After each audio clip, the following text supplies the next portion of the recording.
안녕하세요. 행동심리연구소입니다. 오늘은 헬렌 켈러 자서전 내 삶의 이야기 The Story of My Life 헬렌 켈러 지음 위 그룹 옮김 스티븐 전 역금의 책을 읽어드리도록 하겠습니다. 머릿말 내 삶의 이야기 발견 여행 혹독한 비판도 달게 들을 수 있어요. 헬렌 켈러는 말했다. 저도 다른 사람들과 똑같이 마음을 지닌 인격체로 대우한다면 말입니다. 켈러가 22살 때 출간한 이 책은 자신도 엄연히 독자로서의 마음을 가진 존재라는 젊은 여성의 자기 주장일 뿐만 아니라 이 소녀가 어떻게 총명하고 정열적인 젊은 여성으로 성장할 수 있었는지 그 과정을 그린 이야기이기도 하다. 우리들 대부분은 헬렌 켈러를 단지 농맹아로서 역경을 딛고 마침내 세계적인 저명 인사로 성장한 소녀로만 알고 있다. 독자 여러분들은 아마도 켈러가 물, 워터라는 단어의 의미를 어렵사리 찾아가는 유명한 장면의 영화 기적은 사랑과 함께를 보았을 것이다. 또는 헬렌 켈러 조크를 말하거나 들어본 적이 있을지도 모르겠다. 그러나 켈러의 삶은 이 책에서 말하고 있는 것처럼 기적도 조크거리도 아니었다. 오로지 위대한 성취 그 자체였다. 평생 암흑과 고립 속에 갇혀 살 운명 같았던 켈러는 설리번 선생님의 눈부신 도움에 힘입어 미국 전역의 존경과 인정을 받는 인물로 성장했다. 배움을 향한 결단력, 직접 체험하는 열정, 자신을 규정짓는 사회의 고정관념에 대한 단호한 거부 등은 모두 감동적인 단면인들이면 틀림없지만 동시에 으스스한 기분을 안겨주기도 한다. 우리들 중에 누가 감히 헬렌 켈러처럼 강한 사람이 되는 걸 바랄 수나 있단 말인가? 그러나 켈러의 이야기를 읽어보면 그녀 역시 우리와 똑같은 인간이었다는 것을 알게 된다. 그녀도 우리들처럼 뜻대로 할 수 없으면 화를 냈다. 사람들한테 무시당하면 짜증을 내기도 했고 심지어 학교 수업을 두고 불만을 터뜨리기도 했다. 이 책은 다른 무엇보다도 발견 여행의 정수라는 사실이다. 언어는 헬렌 켈러가 세상을 발견해가는 창구였고 세상과 자신을 이해하는 과정에서 간절하게 의지했던 도구였다. 내가 누구인가?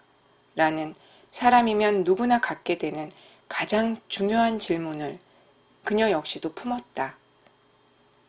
켈러가 이 질문의 해답을 찾아낸 과정은 똑같은 과정을 안고 사는 우리에게 의미심장한 메시지를 선사한다.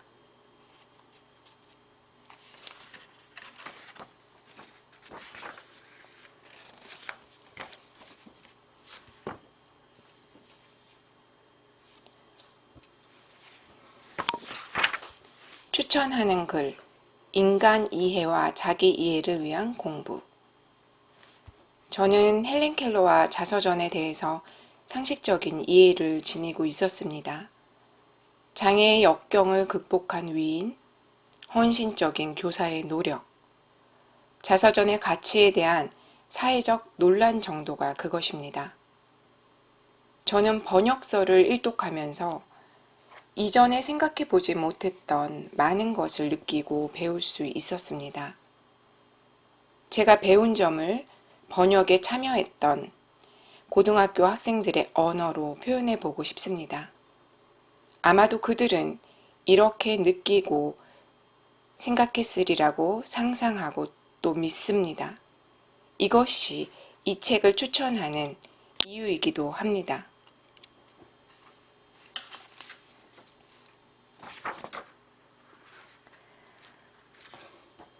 우리는 고등학교 학생들입니다. 영어 공부를 함께 같이 하게 된 것을 계기로 함께 의미 있는 일을 하기로 하였습니다. 영어책 한 권을 함께 읽고 같이 번역해 보는 것입니다. 잘 알려진 얘기를 담고 있는 헬렌 켈러의 자서전을 함께 읽었습니다. 쉽게 시작했지만 어려운 일이었습니다. 다시 읽고 또 고치는 일을 수없이 반복했습니다. 겨우 초고를 완성하고 함께 이야기를 나누었습니다. 무엇보다 소중했던 것은 서로 의견을 나누고 토론하면서 공동의 이해에 이르게 되는 과정에서 경험했던 협력과 인내심이었습니다. 이해하는 일에 공동 협력이 얼마나 중요한지를 느낄 수 있었습니다. 자칫 헬렌 켈러의 얘기는 장애와 고난을 극복한 위인 얘기로 들릴 수 있습니다. 우리의 나태함과 나약함을 탓하고 반성하라는 얘기로 들릴 수 있습니다. 우리들은 보통의 인간에 대해 다르게 생각하는 관점을 배웠습니다. 우리 스스로에 대해서도 마찬가지입니다.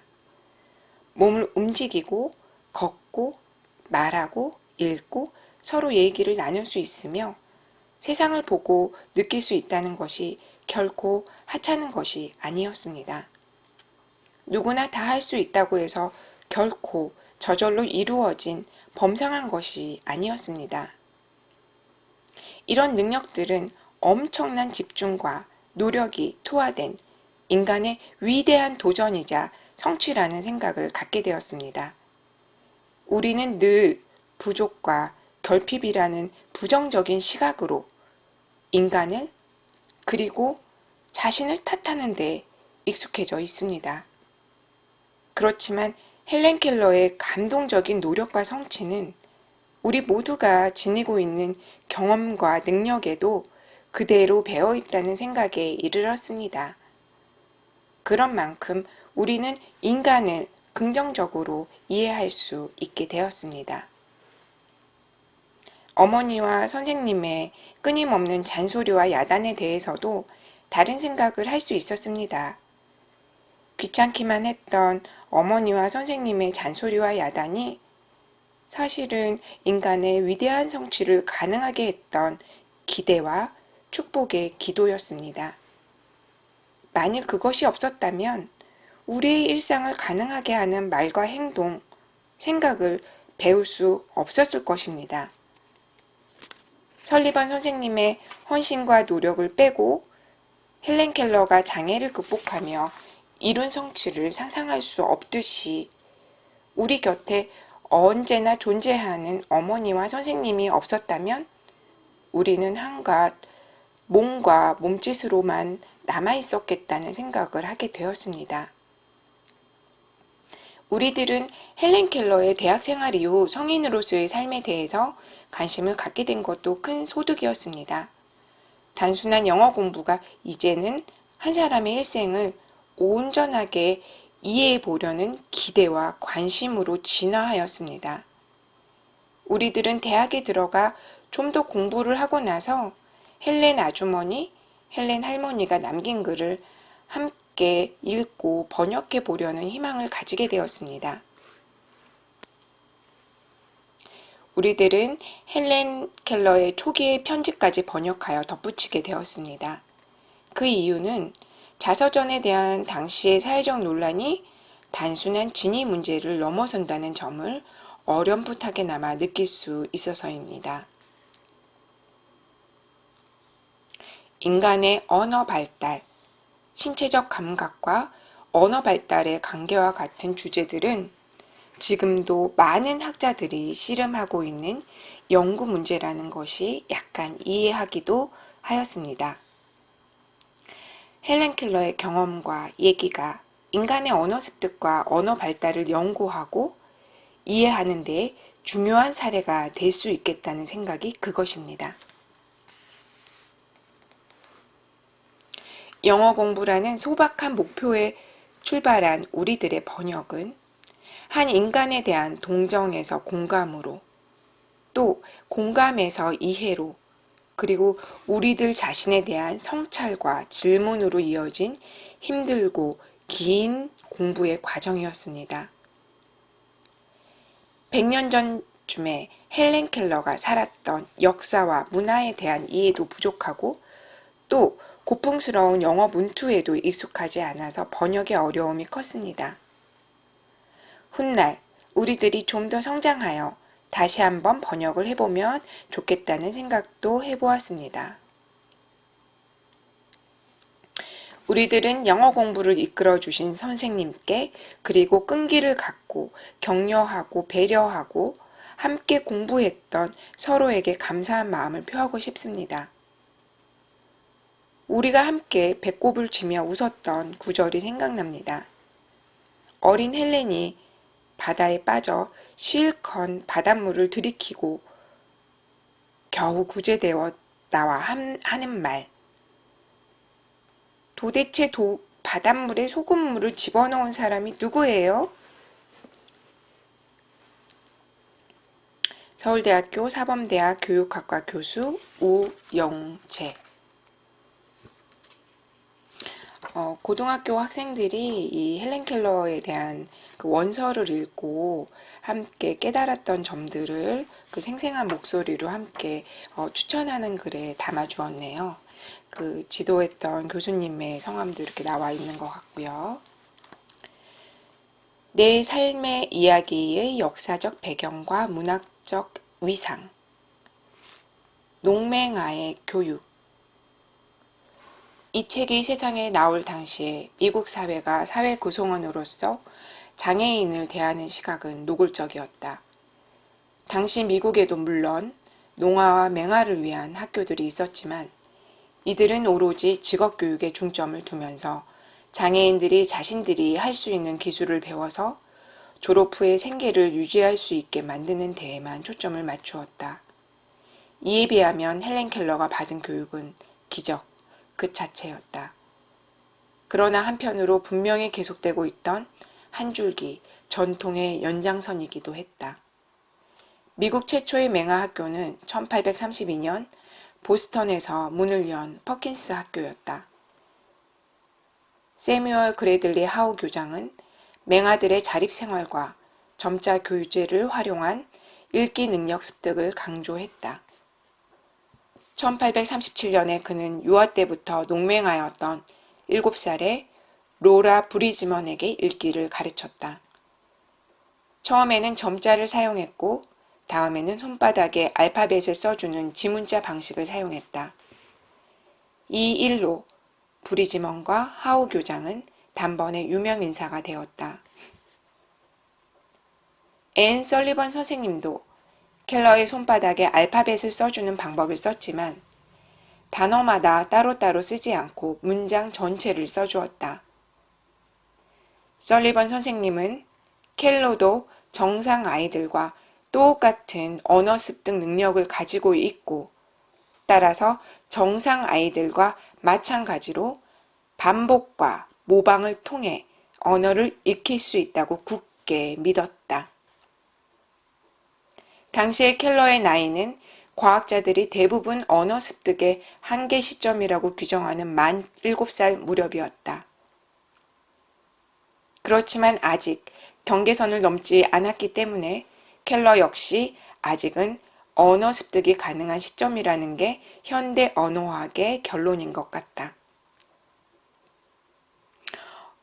이 부분이 그 행동심리연구소에서 하는 조기 그 발달장애 장애를 조기 발견하고 조기 치료가 들어가야 된다는 부분과 일맥상통한다고 생각합니다. 또 굉장히 중요한 부분은 그 헬렌 켈러를 가르치는 앤 설리번 선생님의 신념, 즉 반복과 모방을 통해서 언어를 익힐 수 있다고 굳게 믿었다는 것이죠. 이 신념을 가지고 그 헬렌 켈러를 대할 때 실패하더라도 끊임없이 반복과 모방을 통해서 가르쳐 줄 수 있었던 것이죠. 굉장히 중요한 부분이라고 생각이 됩니다. 자, 마지막으로 가서 이 책은 또한 여성의 자서전과 장애인 고백록이라는 두 현대적인 장르의 선구자 역할을 하고 있다. 전자의 장르에서는 흔히 어린 소녀가 자신을 바라보는 사회의 고정관념을 깨고 진정한 정체성을 찾아가는 과정이 그려진다. 후자의 장르에서는 흔히 주인공이 인간이나 시민으로서의 완전한 지위를 자신에게 인정해 주지 않는 세상을 향해 정당하게 대항하는 엄청나게 힘든 과정이 그려진다.